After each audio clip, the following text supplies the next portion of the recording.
Hello বন্ধুরা, তোমরা কেমন আছো? আজকে তোমাদের জন্য আমার আপন ছেলে আমাকে যেভাবে করল সেই গল্প নিয়ে। আর আমার জীবনের সত্য এই গল্পটি যদি একবার দেখা শুরু করো তাহলে চোখ সরাতে পারবে না।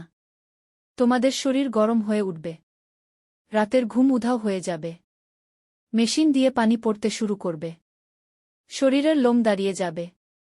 তাই এখনই কানে হেডফোন লাগিয়ে নাও, হাতের পাশে এক গ্লাস ঠান্ডা পানি আর টিস্যু রাখাই ভালো। আর যদি গল্পটি ভালো লাগে তাহলে অবশ্যই ভিডিওতে একটা লাইক দিও। আর আমার এই চ্যানেলটি সাবস্ক্রাইব করে রাখো পরবর্তী মজাদার গল্পগুলো সবার আগে পেতে। আমি সুমি, আমার বয়স এখন ৩৮ বছর। আমি আমার ছেলে রাজুকে নিয়ে এই গ্রামে থাকি। আমাদের বাড়িতে আছে দাদা দাদি। আর আমি নিজে আমার ছেলেকে মানুষ করছি। কারণ আমার স্বামী আবির ঢাকায় থাকে সরকারি চাকরির জন্য, ওকে প্রতি রাতে মিস করি। তাই আবির প্রায় ভিডিও কলে আমাকে দেখে নেয়। কখনো বলে তুমি এখন কি পড়েছ, কখনো বলে একটু দেখাও তো। আমি কিছু না বলেই ক্যামেরার সামনে আস্তে আস্তে শরীর দেখাতে শুরু করি। প্রথমে পা, তারপর ধীরে ধীরে হাঁটু, এরপর শাড়ি সরিয়ে পেট, তারপর বুক। সবকিছু দেখে আবির হাত দিয়ে নিজের কাজ করে। ওর চোখে মুখে দেখা যায় আগুন। আমি জানি ওকে এসব না দেখালে ও ঠিকমতো থাকতে পারে না। আমার শরীরের প্রতিটা অংশ দেখে আবির বলে, তোমাকে চুমু দিতে ইচ্ছে করছে। আমি ঠোঁট এগিয়ে ক্যামেরায় রাখি, যেন ওর ঠোঁটে চুমু দিচ্ছি। এসব করতে করতে ও নিজেকে শান্ত করে।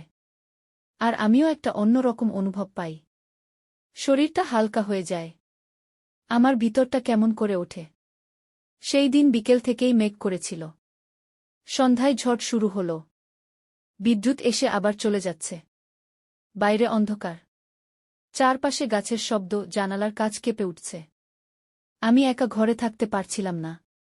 তখন রাজুকে ডেকে বলি, তুই আমার সাথে থাকবি। আমি একা ঘুমাতে পারছি না। রাজু এসে আমার পাশে শুয়ে পড়ল। আমি তার মাথায় হাত বুলিয়ে দিলাম। তখনই আবার আবিরের ভিডিও কল আসে। ও বলে, কিরে এত চুপচাপ? আমি বলি, বাইরে ঝড় হচ্ছে, রাজুকে আমার কাছে রেখেছি, তাই এখন একটু সাবধানে কথা বলতে হবে। তখন আবির বলে, তবু একটু দেখাও তো। তুমি জানো না তোমাকে না দেখলে আমার ঘুম হয় না। আমি তখন পর্দা টানিয়ে দিলাম, যেন রাজু দেখতে না পারে। আমি আবার ক্যামেরার সামনে আসি এবং একে একে সবকিছু খুলতে থাকি আবিরকে দেখানোর জন্য। আবির তখন হাসছে, মুখে বলছে, একদম আগের মতোই সুন্দর আছো তুমি। আমি জানি ও এখন হাত দিয়ে নিজের কাজ করছে। আমি ক্যামেরার দিকে ঝুঁকে পড়ি, শরীরের নরম জায়গাগুলো দেখাতে থাকি। নিজের গাল, বুকে আঙুল ঘোরাই, ঠোঁট ছুঁয়ে ক্যামেরায় চুমু দিই। আর তখনই আমার অজান্তে জানালার ফাঁক দিয়ে রাজু সব দেখছে। হঠাৎ ও বলে, মা তুমি এটা কি করো? আমি একদম চমকে যাই। আমি বলি, তুই বুঝবি না, এগুলো বড়দের বিষয়, তুই ঘুমিয়ে পড়। রাজু তখন চুপচাপ ঘরে চলে যায়। কিন্তু আমার মনে একটা অস্বস্তি থেকে যায়। পরের দিন দুপুরে হঠাৎ আমার ফোন বেজে ওঠে। ওপাশে রাজেশ, আমার খালাতো ভাই, যার সাথে বিয়ের আগে আমার সম্পর্ক ছিল। আমাদের মাঝে অনেক গভীর কিছু ঘটেছিল, যেগুলো কেউ জানে না। ও বলে, কাল তোর বাড়ি আসব। অনেকদিন তোকে ছুঁইনি, আদর করতে পারিনি। আমি বলি, এখন না, রাজু বাড়িতে আছে। ও বলে, আমি সামলে নেব। পরদিন বিকেলে রাজেশ আসে, দরজা বন্ধ করে দেয়। আমার দিকে তাকিয়ে হাসে, বলে, কতদিন পর তোকে কাছ থেকে দেখছি। চুলে হাত বুলিয়ে দেয়া, ঘাড়ে ঠোঁট রাখে। আমি চোখ বন্ধ করে ফেলি, শরীর কাঁপতে থাকে। ও বলে, একটু কাছে আস, শুধু একবার। আমি জড়িয়ে ধরি ওকে। তারপর ধীরে ধীরে ও আমার শরীর ছুঁতে থাকে।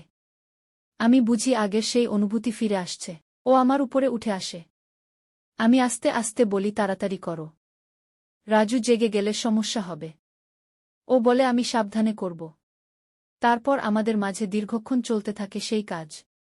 ঘরের ভিতর শুধুই নিঃশ্বাসের শব্দ, কিন্তু আমি জানতাম না জানালার ফাঁকে দাঁড়িয়ে রাজু সব দেখছে। চোখ বড় বড় করে তাকিয়ে আছে, নিজের মাকে আর তার মায়ের খালাতো ভাইকে ওই অবস্থায় দেখে। তার মুখে একটা অদ্ভুত অভিব্যক্তি। সেই রাতের ঘটনাটা আমি ভুলতে পারিনি। রাজুর চোখে আমি যেটা দেখেছিলাম সেটা শুধু বিস্ময় না। তার ভেতরে যেন একটা গভীর কৌতূহল ছিল। আমি বুঝতে পারছিলাম আমার ছেলেটার ভেতরে কিছু একটা বদলাচ্ছে। পরদিন সকালেও ও একদম চুপচাপ ছিল। না হাসছিল না রেগে যাচ্ছিল। শুধু মাঝে মাঝে আমাকে এমনভাবে দেখছিল যেন ও নতুন করে চিনতে চায়। আমার বুক কেঁপে উঠছিল। আমি ভাবছিলাম ও কি সব বুঝে গেছে, নাকি শুধু কিছুটা দেখেছে আর নিজের মতো কল্পনা করেছে। বিকেলের দিকে আমি যখন শোবার ঘরে শুয়েছিলাম, তখন রাজু আস্তে আস্তে ঘরে ঢুকল। হাতের মধ্যে আমার ফোন। বলে, মা, এই ফোনটা চার্জে দিই। আমি হালকা মাথা নেড়ে বললাম, হ্যাঁ দে। ও ফোন চার্জে দিয়ে আমার পাশে বসে আমার দিকে তাকিয়ে বলে, মা, তুমি কেন ওইভাবে বাবাকে দেখাচ্ছিলে? আমি চুপ করে থাকলাম, কিছু বলিনি। ও আবার বলে, তুমি কি এসব সবসময় করো? ও কি রোজ ভিডিও করে এসব দেখে? আমি একটু রাগ দেখিয়ে বললাম, এসব বড়দের ব্যাপার, তুই এখন এসব নিয়ে ভাবিস না। ও বল, কিন্তু আমি তো সব দেখেছি। তুমি কিভাবে ক্যামেরায় বড়ি দেখাচ্ছিলে? তুমি কিভাবে ঠোঁট দিয়ে চুমু দিচ্ছিলে? আমার সারা শরীর কেঁপে উঠল। তখনই দরজায় টকটক শব্দ। আমি মনে মনে বললাম, বাঁচা গেল। দরজা খুলে দেখি রাজেশ। ওর মুখে সেই চেনা হাসি। ও বল, রাজু কেমন আছে? আমি বললাম, ভিতরে চলে আয়। রাজু ঘর থেকে বেরিয়ে গেল। রাজেশ দরজা বন্ধ করে দিল। আমার কাছে এসে বলল, কিরে, আজকে খুব গরম লাগছে না? তোর গায়ে ঘাম জমেছে। আমি বললাম, প্লিজ এসব বন্ধ করো। রাজু বাড়িতে আছে। ও বলে, আমি জানি, কিন্তু আমি তো আর নিজেকে আটকাতে পারি না। ও আমার মুখে হাত রাখে, চুলে আঙুল চালা। আমি চোখ বন্ধ করে ফেলি। ওর ঠোঁট আমার ঘাড়ে এসে পড়ে, আমার বুকের উপর হাত। পেটের নিচে ওর আঙুলের স্পর্শ। আমি ঘরে তাকিয়ে দেখি জানালা পর্দা টানা। তবু মনে হচ্ছিল কেউ দেখছে। ও আমার শাড়ির পাট সরিয়ে দিল। ব্লাউজের হুক খুলতে শুরু করল। আমি ফিসফিস করে বললাম, তাড়াতাড়ি করো। রাজু কখন কোথা থেকে চলে আসে জানি না। ও বলে, আমি সাবধানে করব। তুমি শুধু আগের মতো জড়িয়ে ধরো। আমি ওকে জড়িয়ে ধরি। ও আমার বুকের মাঝখানে ঠোঁট রাখে। আমি কেঁপে উঠি। ও আস্তে আস্তে নিচে নেমে যায়। আমার পেটের উপর ঠোঁট সায়া খুলে ফেলে। আমি বলি, প্লিজ একটু তাড়াতাড়ি। ও তখন আমার উপরে উঠে আসে। আমার ঠোঁটে চুমু দেয়। আমার গলায় নিঃশ্বাস ফেলে। তখনই আমি দরজার ফাঁক দিয়ে একটা ছায়া দেখি। আমি চমকে উঠি। রাজু দাঁড়িয়ে ছিল, চোখ বড় বড় করে আমাদের দেখছে।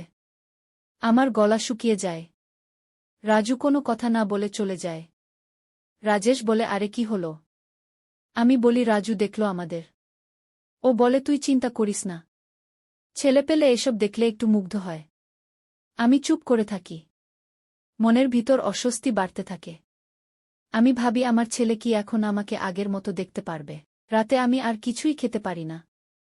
রাজু টেবিলে এসে বসে আমার দিকে তাকিয়ে বলে, মা, তুমি কি রাজেশ আঙ্কেলকে ভালোবাসো? আমি গলা ভারী করে বলি, না বাবা, এসব কিছু না। ও বলে, কিন্তু তুমি তো ওকে জড়িয়ে ধরেছিলে। ও তোমার শরীর ছুঁচ্ছিল। আমি চুপ করে যাই। কি বলবো আমি? ও আবার বলে, মা, তুমি কি বাবাকে না পেয়ে এসব করো?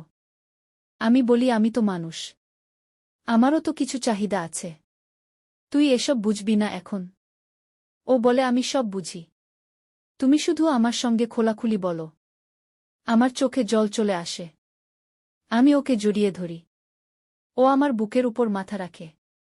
বলে, মা, আমি তোমাকে সবসময় ভালোবাসি। তোমাকে কেউ কষ্ট দিলে আমি সহ্য করব না। আমি ওকে চুলে হাত বুলিয়ে বলি, তুই আমার সব।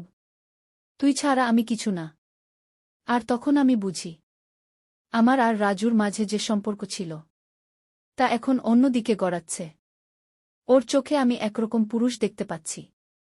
একটা নতুন আকর্ষণ, যেটা আগেও ছিল না। ও আমাকে অন্যভাবে দেখতে শুরু করেছে। আর আমার শরীর সেই নজরে একরকম কাঁপছে। পরদিন সকালে আমি রান্নাঘরে কাজে ব্যস্ত ছিলাম। তখন রাজু পেছন থেকে এসে আমার কোমরে হাত রাখে। আমি চমকে উঠে বলি, কি করছিস? ও বলে, কিছু না মা, তোমাকে একটু ছুঁতে ইচ্ছে করছিল। আমি বললাম, এসব করিস না। আমি তো তোর মা। ও ফিসফিস করে বলে, তাই তো। তুমি আমার মা। তাই তো তোমাকে অন্য কেউ ছুক এটা আমার সহ্য হয় না। আমার শরীর কেঁপে ওঠে। ওর কথায় এক অদ্ভুত কাঁপুনি জাগে মনে। আমি মুখ ফিরিয়ে কাজ করতে থাকি। তবু ওর স্পর্শ যেন ঘাড়ের উপর রয়ে যায়। বিকেলে আমি গোসল করে ঘরে ঢুকলাম। শাড়ি পরে শুকনো চুল মুছছি। হঠাৎ রাজু এসে ঘরের দরজা টেনে বন্ধ করে। আমি চমকে বলি, কি ব্যাপার? ও কাছে এসে বলে, মা, তোমাকে আজ অনেক সুন্দর লাগছে। তোমার শরীর দেখে আমি শান্ত থাকতে পারছি না। আমি ওর দিকে তাকিয়ে কিছু বলতে যাই। ও বলে, শুধু একটু তোমার মুখে ঠোঁট রাখব। একটিবার। আমি বাধা দিতে যাই। কিন্তু ও আমার মুখের খুব কাছে এসে দাঁড়িয়ে পড়ে, চোখে চোখ রাখে। তারপর হালকা করে ঠোঁট ছুঁইয়ে দেয় আমার ঠোঁটে। আমার সারা শরীর হিম হয়ে যায়। আমি শুধু বলি, এটা ঠিক না। তুই আমার ছেলে। ও বলে, আমি জানি মা। তবু আমি আর পারছি না। তুমি যখন বাবাকে দেখাও, রাজেশ আঙ্কেলের সঙ্গে যা করো, সব দেখেছি। তুমি আমার। তোমার শরীর আমার দেখা ছাড়া থাকবে না। আমি হতবাক। চোখে জল চলে আসে। তবু ওর ঠোঁটে আমি কেমন এক আলাদা উত্তাপ পাই, যা অনেক দিনের অভাবে জমেছিল। আমি কিছু না বলে পেছনে ঘুরে যাই। ও আমার পেছন থেকে জড়িয়ে ধরে। ওর বুক আমার পিঠে। ওর নিঃশ্বাস ঘাড়ে লাগছে। আমি বলি, প্লিজ রাজু, তুই এসব ভুলে যা। ও বলে, আমি পারব না মা। তুমি যদি চাই তবে আমি চুপ করে থাকব। তুমি না চাইলে কিছু করব না। আমি ওর দিকে তাকিয়ে কিছু বলি না। শুধু দরজার দিকে হাঁটতে থাকি। মাথা ঘুরছিল। নিজের ভেতরেই যুদ্ধ চলছিল। সেই রাতে আমি আর রাজু একসাথে ডাইনিং টেবিলে বসেছিলাম। আমি খেতে পারছিলাম না। রাজু শুধু তাকিয়েছিল আমার মুখের দিকে। আমি বললাম, তুই পড়তে বস। ও বলে, মা, তুমি একটু আমার পাশে বসো। তুমি থাকলে মন বসে। আমি পড়তে বসলাম ওর পাশে। ও হঠাৎ হাত ধরে বসে বলে, মা, তুমি জানো না আমি তোমাকে কতটা ভালোবাসি। তুমি শুধু আমার। আমি ওর চোখে দেখি একটা রোদ্দুর আর অন্ধকার মিশে আছে। একটা পুরুষ হয়ে উঠছে ও। আমি বলি, রাজু, এসব বন্ধ কর। তুই আমার ছেলে। ও বলে, আমি তোমার ছেলে ঠিকই, তবে আমি একজন পুরুষও। তোমার মতো একটা মেয়েকে আমি চোখের সামনে অন্য কারো হতে দিতে পারি না। আমি মাথা নিচু করে থাকি। ও বলে, আমি জানি মা, তুমি একা থাকতে থাকতে ভেঙে পড়েছ। তোমার শরীর আর মন যা চায় তা কেউ দেয়নি। তুমি নিজেও জানো আমি তোমাকে চাই। তোমার সবটুকু চাই। আমি বলি, তুই যা বলছিস তাতে আমার ভিতর কাঁপছে। তুমি একবার শুধু আমার চোখে চোখ রাখো। আমি চোখ তুলে তাকাই। ও কাছে আসে। আমার গালে ঠোঁট রাখে। হাত দিয়ে চুল সরিয়ে দেয়। বলে, মা, তুমি খুব সুন্দর। আমি ঠোঁট কাঁপতে কাঁপতে বলি, রাজু, তুই যা করছিস সেটা ভুল। তবু আমি নিজেকে সরাতে পারছি না। ও আমার বুক ছুঁয়ে ফেলে। আমার শরীর শিউরে ওঠে। আমি উঠে দাঁড়াই। তবু ও পেছন থেকে এসে জড়িয়ে ধরে। বলে, মা, আমি তোমার কিছু চাই না। শুধু একটু স্পর্শ, একটু নরম স্পর্শ। আমি ওর হাত ছাড়াতে চাই। তবু আমার শরীর যেন ওর ডাকে সাড়া দিচ্ছে। আমি বলি, রাত হয়ে গেছে। তুই ঘুমো। ও বলে, আমি তোমার পাশে ঘুমোতে চাই মা, তোমার গায়ে মাথা রেখে। সেই রাতে রাজু আমার পাশে শুয়ে পড়ে। আমি ঘুমোতে পারি না। ওর শরীর আমার পাশে গরম হয়েছিল। আমার শরীরও শান্ত ছিল না। আমরা শুধু নিঃশ্বাস শুনছিলাম একে অপরের। পরদিন সকালে আমি আয়নায় নিজের চেহারা দেখছিলাম। চোখে ঘুম নেই। ঠোঁট ফেটে গেছে। শরীরে আলসো। রাজু এসে আমার পেছনে দাঁড়ায়। বলে, মা, তুমি ক্লান্ত। আমি জানি কেন। আমি চমকে উঠি। ও হাসে। বলে, তুমি যদি আমাকে একটুখানি ছুতে দাও, তাহলে তোমার ক্লান্তি কমিয়ে দেব। আমি বলি, রাজু, আজ আর না। তবু ও আমার কাঁধে ঠোঁট রাখে। চুলে হাত চালা। আমার শরীর কাঁপতে থাকে। আমি আয়নায় দেখি আমাদের দুজনের প্রতিবিম্ব, মা আর ছেলে। তবু কিছু একটা অন্যরকম। একটা গোপন টান। আমি বলি, তুই স্কুলে যা। ও বলে, আজ ছুটি। আমি শুধু তোমার পাশে থাকতে চাই। তোমার শরীরের গন্ধ নিতে চাই। তোমার বুকের উপর মাথা রাখতে চাই। আমি বিছানায় গিয়ে বসি। ও কাছে আসে। আমার শাড়ি আলগা হয়ে পড়ে যায়। ও আমার পাশে বসে। ধীরে ধীরে আমার গায়ে হাত রাখে। আমি চোখ বন্ধ করি। ও আমার ঠোঁটে ঠোঁট রাখে। আমরা অনেকক্ষণ চুপচাপ বসে থাকি।